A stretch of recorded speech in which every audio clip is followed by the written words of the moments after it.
요한계시록 17장. 또 7 대접을 가진 7 천사 중 하나가 와서 내게 말하여 이르되 이리로 오라. 많은 무리에 앉은 큰 음녀가 받을 심판을 내게 보이리라. 땅의 임금들도 그와 더불어 음행하였고 땅에 사는 자들도 그 음행의 포도주에 취하였도다 하고 곧 성령으로 나를 데리고 광야로 가니라. 내가 보니 여자가 붉은빛 짐승을 탔는데 그 짐승의 몸에 하나님을 모독하는 이름들이 가득하고 7 머리와 10 뿔이 있으며 그 여자는 자줏빛과 붉은빛 옷을 입고 금과 보석과 진주로 꾸미고 손에 금잔을 가졌는데 가증한 물건과 그의 음행에 더러운 것들이 가득하더라. 그의 이마에 이름이 기록되었으니 비밀이라 큰 바벨론이라 땅의 음녀들과 가증한 것들의 엄이라 하였더라. 또 내가 보매 이 여자가 성도들의 피와 예수의 증인들의 피에 취한지라. 내가 그 여자를 보고 놀랍게 여기고 크게 놀랍게 여기니 천사가 이르되 왜 놀랍게 여기느냐. 내가 여자와 그의 탄 7 머리와 10 뿔 가진 짐승의 비밀을 내게 이르리라. 내가 본 짐승은 전에 있었다가 지금은 없으나 장차 무저갱으로부터 올라와 멸망으로 들어갈 자니 땅에 사는 자들로서 창세 이후로 그 이름이 생명책에 기록되지 못한 자들이 이전에 있었다가 지금은 없으나 장차 나올 짐승을 보고 놀랍게 여기리라. 지혜 있는 뜻이 여기에 있으니 그 7 머리는 그 여자가 앉은 7 산이요 또 7 왕이라 5은 망하였고 하나는 있고 다른 하나는 아직 이르지 아니하였으나 이르면 반드시 잠시 동안 머무르리라. 전에 있었다가 지금 없어진 짐승은 8째 왕이니 7 중에 속한 자라. 그가 멸망으로 들어가리라. 내가 보던 10 뿔은 10 왕이니 아직 나라를 얻지 못하였으나 다만 짐승과 더불어 임금처럼 한동안 권세를 잡으리라. 그들이 한 뜻을 가지고 자기의 능력과 권세를 짐승에게 주더라. 그들이 어린 양과 더불어 싸우려니와 어린 양은 만주의 주시오 만왕의 왕이시므로 그들을 이기실 터이요 또 그와 함께 있는 자들 곧 부르심을 받고 택하심을 받는 진실한 자들도 이기리로다. 또 천사가 내게 말하되 내가 본 바 음녀가 앉아있는 물은 백성과 무리와 열국과 방언들이니라. 내가 본 바 이 10 뿔과 짐승은 음녀를 미워하여 망하게 하고 벌거벗게 하고 그의 살을 먹고 불로 아주 사르리라. 이는 하나님이 자기 뜻대로 할 마음을 그들에게 주사 한 뜻을 이루게 하시고 그들의 나라를 그 짐승에게 주게 하시되 하나님의 말씀이 응하기까지 하심이라. 또 내가 본 그 여자는 땅의 왕들을 다스리는 큰 성이라 하더라. 하늘에 계신 우리 아버지여, 이름이 거룩히 여김을 받으시오며 나라가 임하옵시며 뜻이 하늘에서 이룬 것 같이 땅에서도 이루어지이다. 오늘날 우리에게 일용할 양식을 주옵시고 우리가 우리에게 죄 지은 자를 사하여 준 것 같이 우리 죄를 사하여 주옵시고 우리를 시험에 들게 하지 마옵시고 다만 악에서 구하옵소서. 대개 나라와 권세와 영광이 아버지께 영원히 있사옵나이다. 아멘.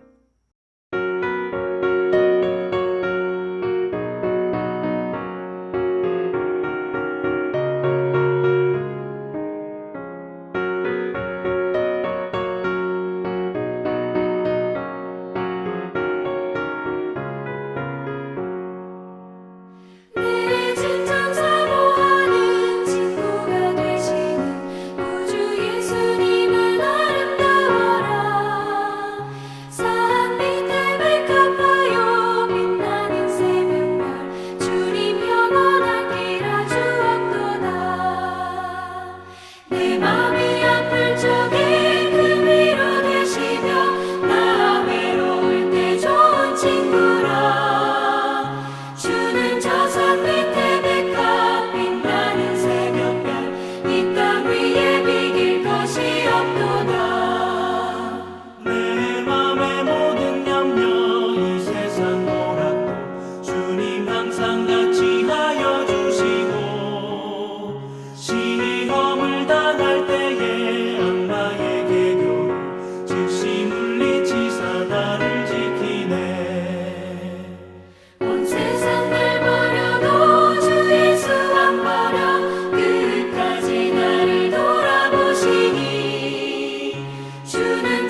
함께 나눌 하나님의 말씀은 출애굽기 10장 21절로 29절까지의 말씀입니다. 그중 21절로 23절까지의 말씀을 제가 봉독하여 읽도록 하겠습니다. 여호와께서 모세에게 이르시되 하늘을 향하여 내 손을 내밀어 애굽 땅 위에 흑암이 있게 하라. 곧 더듬을 만한 흑암이라.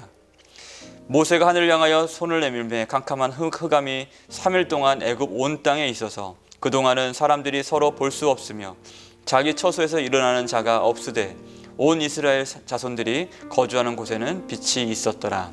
아멘. 할렐루야. 오늘도 하나님의 평강이 여러분의 삶과 가정 위에 충만하시기를 주님의 이름으로 축복합니다. 자, 이제 메뚜기 재앙이 지나가고 온 애굽을 훑고 지나갔죠. 그리고 이번에는 예고가 없이 9번째 재앙이 애굽에 들어 닥칩니다. 흑암의 재앙이었죠. 사실 빛은 숨겨지지 않습니다. 그렇죠? 통상적으로 빛이 존재하지 않을 때는 그것을 어둠이라고 우리는 말하는데, 사실은 어둠이 닥쳤다기보다는 빛이 사라진 사건, 오늘의 사건은 바로 빛이 사라진 사건을 말하고 있죠. 얼마 전에 뉴스를 보니까 몽골의 사막에 어떤 그 모래폭풍이 발생돼 가지고 초원 지역에 있는 마을들이 그야말로 초토화되는 일이 있었습니다. 풍속 40m에 이르는 모래폭풍이 발생했고, 게르들, 그 유목민들이 생활하는 게르가 무너지고 염소 등 가축대가 떼죽음을 당하고 많은 사람들이 실종되는 일이 발생했습니다. 이와 같이 많은 학자들은 오늘의 이 말씀 9번째 재앙을 이런 모래폭풍이 불어닥친 것으로 해석합니다. 이 엄청난 천재지변으로 태양이 가려지고 그들은 서로 볼 수 없으며 더듬어서야 간신히 생활할 수 있을 상태에 이르게 되었는데, 이 공포의 시간이 무려 3일간이나 지속되었다고 합니다. 바로는 어땠을까요? 이번에도 모세를 부릅니다. 그러나 그는 여전히 완악했죠. 가라, 어린 것들도 다 가고 장정들도 가라. 처음에는 메뚜기 재앙을 예고했을 때는 어린이들만 가라고 얘기했죠. 그러나 이번엔 다 가라고 합니다. 그런데 또 하나 이번엔 단서를 두는데, 양과 소는 그대로 두고 가라, 이렇게 얘기를 합니다. 모세는 황당한 나머지 또 얘기를 합니다. 우리가 하나님을 어떻게 섬기는지 당신이 몰라서 그런 소리를 합니다, 이렇게 얘기를 하죠. 하지만 바로는 그들을 보내는 것을 기뻐하지 않았기 때문에 모세를 협박하는 것으로 악한 고집을 굽히지 않습니다. 다시는 보지 말자, 얼굴을 보지 말자라고 얘기하죠. 그리고 내가 내 얼굴을 보는 날에는 죽으리라 라고 협박을 합니다. 그리고 이 말을 한 이후에 서로 다시 보지는 않죠. 왜냐하면 흑암의 재앙과 그 이후에 장자의 죽음의 재앙은 경고 없이 그대로 진행되었기 때문에 그렇습니다. 이제 기회는 더 이상 없었습니다. 애굽의 흑암이 불어닥친 것을 통해 그들은 몇 가지를 자각해야만 했을 것입니다. 먼저는 한 치 앞이 안 보이는 어둠의 이 상황 가운데 3일간 있으면서 그들은 죽음을 체험해야만 했습니다. 흑암이라는 의미는, 이 호세크라는 단어는 세상을 덮고 있는 어떤 태초의 흑암을 가리킵니다. 그러니까 빛이 창조되지 않았던 시점, 그때의 흑암을 가리키는 단어입니다. 빛은 여러분 생명이죠. 생명의 시작은 바로 이것으로 시작되었습니다. 하나님이 이르시되 빛이 있으라 하시니 빛이 있었고, 이 말씀으로 생명의 시작, 곧 세상의 창조가 시작되었죠. 그러니까 이들은 빛을 잃어버리면서 동시에 생명이 가려진 것을 느끼게 되었을 것이란 말이죠. 사실 창조주 하나님과의 단절의 상태가 바로 그와 같습니다. 눈을 뜨고 있으나 모든 것이 어둠뿐인 세상, 생명은 보이지 않고 사망만이 그 눈을 가득 채우는 세상, 그렇게 그 눈을 채우는 그런 모습, 이게 바로 빛을 잃어버린 많은 사람들, 모든 인생들의 겪어야 될 어떤 비참한 숙명인 것입니다. 둘째로 그들 안에 있는 어둠이 더 짙은 어둠이라는 것을, 이 불어닥친 이 흑암의 어둠보다 자신 안에 있는 어둠이 더 짙은 어둠이라는 것을 그들은 자각해야만 했습니다. 믿음의 사람들은 이 시대를 영적으로 어두운 시대라고 자주 얘기합니다. 사실 세상이 어두운 이유는 인간 안에 있는 죄로 인한 그 어둠의 짙음 때문에, 그 짙음과 비례하기 때문에 이 세상이 어둡다고 보여지는 것이죠. 예수님은 이렇게 말씀하셨습니다. 눈이 나쁘면 온 몸이 어두울 것이니 그러므로 내게 있는 빛이 어두우면 그 어둠이 얼마나 더하겠느냐라고 말씀해요. 내 빛이 어두우면 이 어둠이 얼마나 더하겠냐 말씀해요. 여러분들, 환경이 어두워서 내가 어두운 것이 아니에요. 내 눈과 내 마음의 눈이 어두우면 환경과 모든 세상이 다 어둡게 볼 수밖에 없는 거예요. 그런 의미에서 예수님께서는 우리 마음에 빛을 비추시기 위해서 빛이 되셔서 이 땅 가운데 오셨죠. 애굽의 어둠이 몰아친 이유는 애굽이 숭상하는 아몬레라는 태양신에 대한 심판이었습니다. 그러나 그 전에 애굽 왕 바로 왕 안에 있는 그 어둠으로 인한 심판이었죠. 고통의 이유는 세상의 어둠 때문이기 이전에 사람 마음에서 빛을 잃게 되었을 때 고통은 더 깊어지는 것입니다. 그러나 예수님께서 십자가의 죽으심을 통해서 어둠을 이기시고 부활의 영광을 통해 생명의 빛을 우리에게 비추어 주셨습니다. 할렐루야입니다. 중요한 것은 우리 안에 이 빛이 회복돼야 한다는 것이에요. 그리스도 안에서. 베드로전서 2장 9절 말씀 보면, 첫날에도 제가 말씀드렸는데 너희를 어두운 데서 불러내어 그의 귀한 빛에 들어가게 하신 이의 아름다운 덕을 선포하게 하려 하심이라 라고 말씀해요. 어두운 데서 불러내셨다고 말씀해요. 그리고 귀한 빛에 들어가게 하신 이의 아름다운 덕, 귀한 빛에 들어가게 하셨다고 말씀해요. 이것이 예수를 믿고 믿음 안에서 하나님의 자녀가 된 자녀의 우리의 정체성입니다. 우리는 이것을 회복해야만 하죠. 자, 그렇다면 주님께서 우리에게 원하시는 것은 무엇일까요? 그것은 주님은 우리가 빛 가운데 살기를 원하신다는 겁니다. 주목해 볼 것은 파리의 재앙부터 이스라엘은 계속 하나님의 보호를 받기 시작하는데 이번에도 예외는 아니었습니다. 23절 말씀 보면 그동안은 사람들이 서로 볼 수 없으며 자기 처소에서 일어나는 자가 없으되 온 이스라엘 자손들이 거주하는 곳에는 빛이 있었더라라고 말씀해요. 만일 진짜 모래폭풍으로 인한 재앙이었다면 이 폭풍이 이스라엘 자손이 거주하는 곳에만 피해갔다는 설명입니다. 그러니까 그곳에는 여전히 태양이 찬란하게 비추고 있었다는 것이죠. 여러분, 주님은 우리가 빛 가운데, 어둠 가운데 다니지 아니하고 빛 가운데 거하길 원하십니다.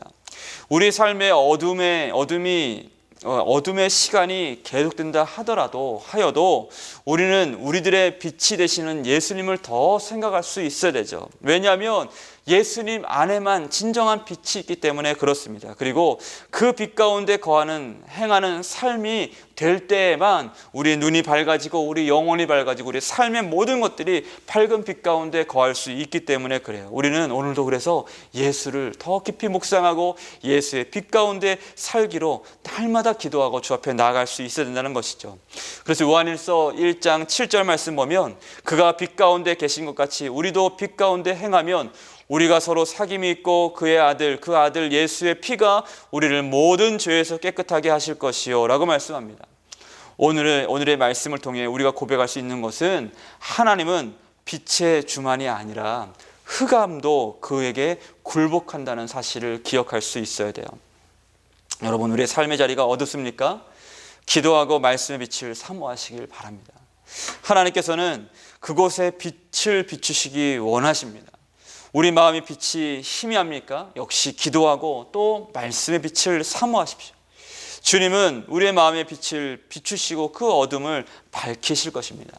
다윗은 고백합니다. 주께서 나의 등불을 켜시며 여호와 내 하나님이 내 흑암을 밝히시리이다. 여러분, 이 말씀을 깊이 묵상하시면서 이 흑암의 어둠의 이 시대를 살면서 우리가 정말 빛 대신 예수 안에 거하길 사모하고 그 빛만이 우리의 영혼과 우리의 눈과 우리의 삶을 밝힐 수 있는 유일한 빛 되심을 고백하고 인정하고 선포하면서 주님 안에 거하는 빛 가운데 살아가는 저와 여러분 모두 되시길 주님의 이름으로 축복합니다. 같이 한번 기도하겠습니다. 고마우신 아버지 하나님, 감사합니다. 이 땅 가운데 빛으로 생명으로 오신 예수님, 우리가 주님을 믿고 그 믿음 안에 거하게 하심을 감사합니다. 하나님의 자녀된 신앙으로 그의 아름다운 빛에 그 아름다운 덕을 선포하고 많은 영혼들에게, 많은 사람들에게, 우리 주변과 우리 가정 우리 환경 가운데 이 빛을 드러내고 나타내는 빛의 삶 살 수 있도록 우리에게 빛을 비춰 주시옵소서. 어두운 마음이 열리게 하시고 어두운 눈이 열리게 하시고 다시 주를 바라볼 수 있는 믿음의 눈을 열어주셔서 빛 가운데 거하여 하나님의 영광을 드러내는 복된 삶 될 수 있도록 축복하여 주옵소서. 감사드리며 예수님의 이름으로 기도합니다. 아멘.